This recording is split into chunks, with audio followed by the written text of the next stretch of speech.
Mag-download tayo ng GCash.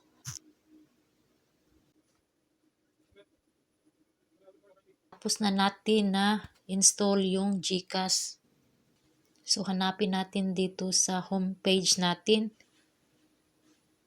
Ayan, pindutin natin GCash. Request permission to enjoy the full feature.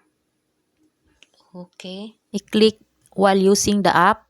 Then, while using the app, allow all.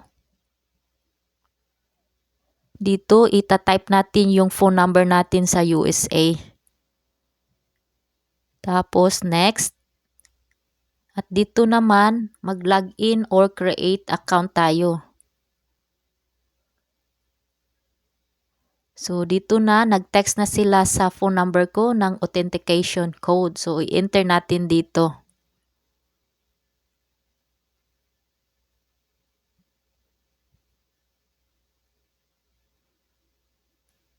Tapos dito, mag-enter tayo sa birthday natin na may kasamang year, month, at saka yung day.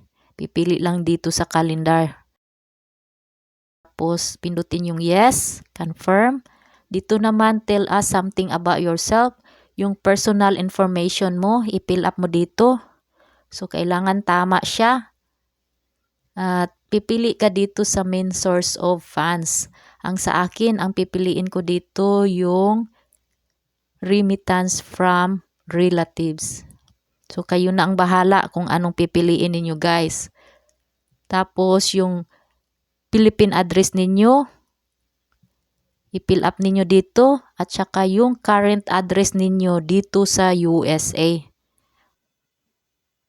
Next. I-review your information. Kailangan tama ang lahat. So, pag tama ang lahat, confirm.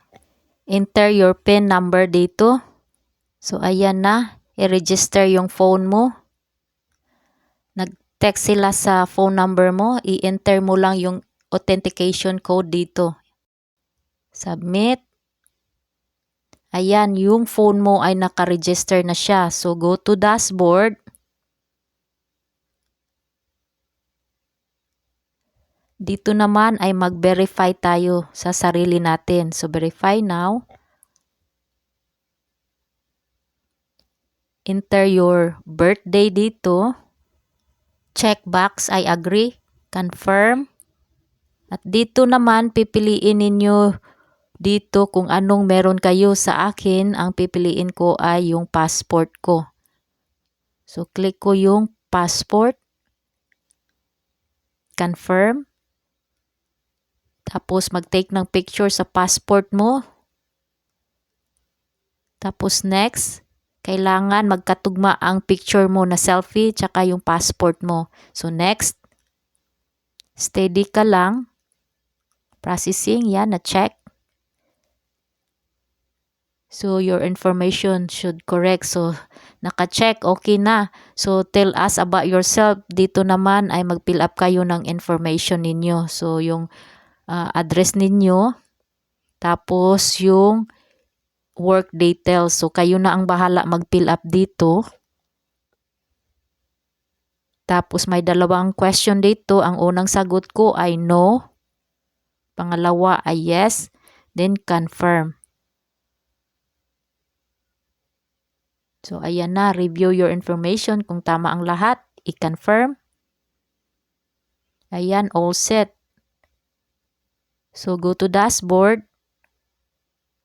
So, meron na tayong GCash. Tsaka, yung name ko ay merong naka-verify na. So, fully verify. So, paki-share, paki-like, at subscribe.